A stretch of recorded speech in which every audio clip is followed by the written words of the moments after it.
Okay, so today is Monday the 21st of May. I'm gonna raise the stack of these Profile Design T1 bars.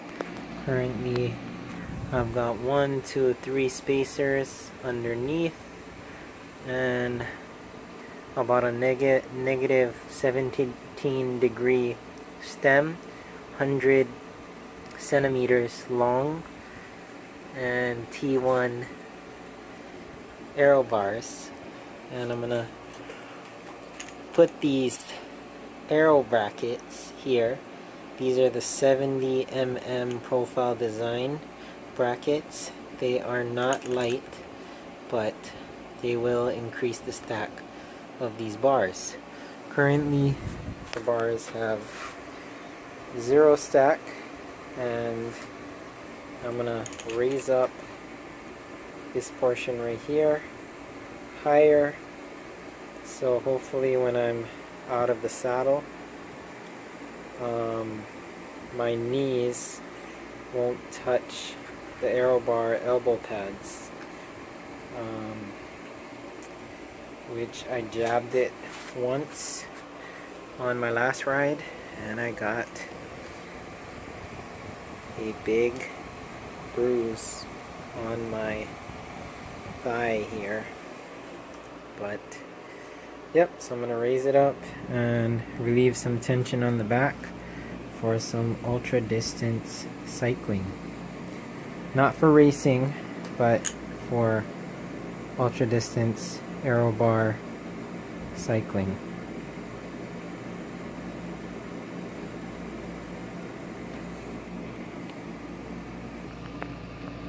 Okay, so before doing the procedure, I got the Scotch tape to mark where the aero bars are perfectly lined up, because I'm going to loosen these 3 bolts and these 3 bolts as well. And I got the handlebar bracket lined up with the handlebar itself right there with 2 pieces of Scotch tape, so that I can perfectly realign it after I mount on the brackets. Alright, and then when you put your long screws in the shim, this is a solid aluminum shim.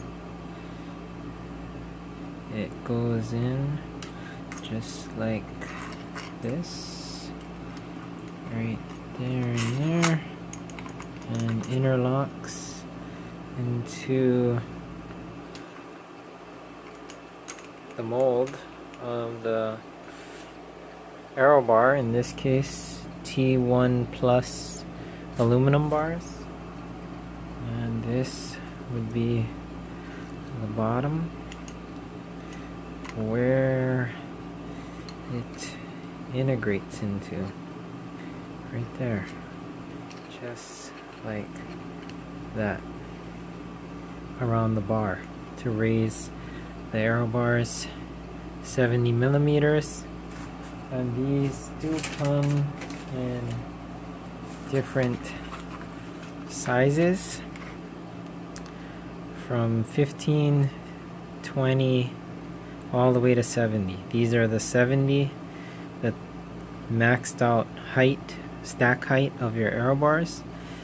And it does say the riser kit is designed to increase stack height by raising the armrest and extension as a complete unit to maintain the ideal wrist angle.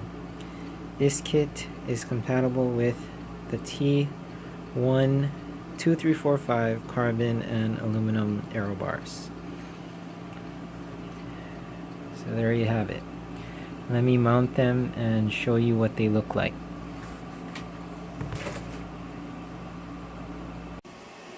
Okay, hopefully you can see that. There are the 2 stack height differences right there with the 70 millimeter shim on there and with no shim. So big stack height difference, and is a lot of difference. So same angle, let me tilt it a little bit more actually. Same angle, just different stack height. And that should get my aero bars totally away from my legs, and I could even drop the stack height of my stem to compensate for this really high stack height of the aero bars. So I could have a low handlebar but a relatively high aero bar height with these risers. Okay, so that is what it looks like with the Profile Design risers on there. 70 mils higher right there on the gravel bike slash touring bike with my ultra setup for riding beyond 100 miles. Of course, on the rough roads, going to be in the drop bars, and then for long straight roads, going to use the aero bars. That's the plan. It's mainly for comfort, these aero bars, and long distance, not for racing. So big difference. That's why they're not dropped all the way low. If I was going for time trialing, I would not use the risers, or I would get shorter risers if I needed to have more lower back comfort, and I would probably get rid of the spacers under the stem and slam the stem or get a negative rise stem.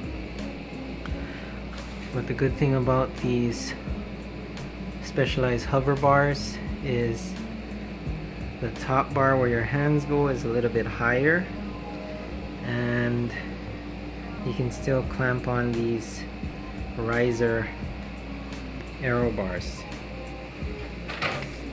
onto there. So that's what it looks like. Let me go test it out on the street and I will give you a little feedback. Be right back. Okay, so already I can tell I could probably push my elbow pads a little more forward, but I do like that I can hold my handlebar on the tops super easily. It's just my arms kind of touch the elbow pads a little bit. But as far as back strain, pretty much no back strain. I'm gonna try to find a spot to perch up my phone to catch me in the aero position.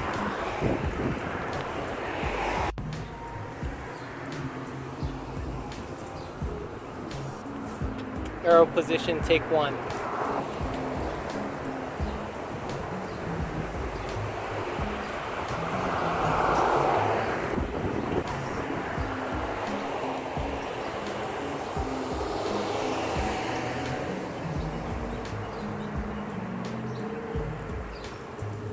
Aero position, take two.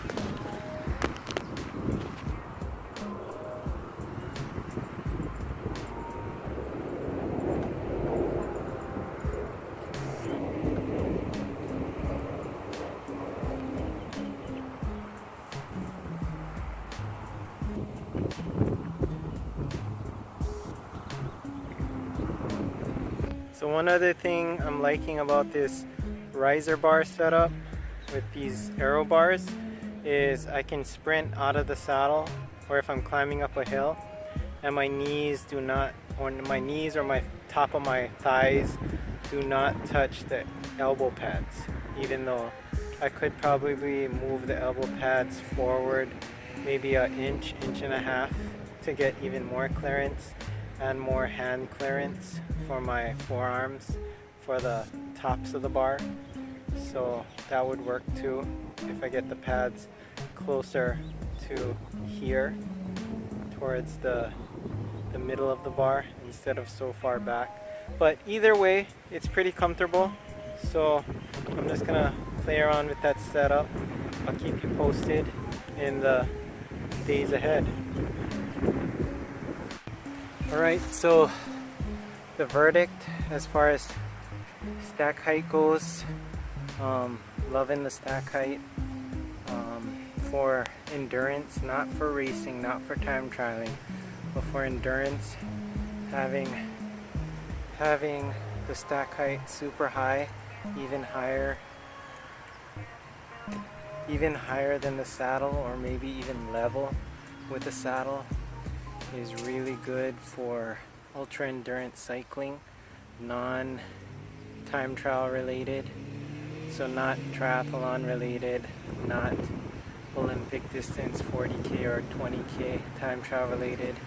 This is a super comfortable setup, so maybe something like you're going long distance for multiple days, or one super long day beyond 100 miles. I would highly recommend this setup. This is what I'm going to use for June 23rd. I'm just going to play around with the fore and aft of the elbow pads.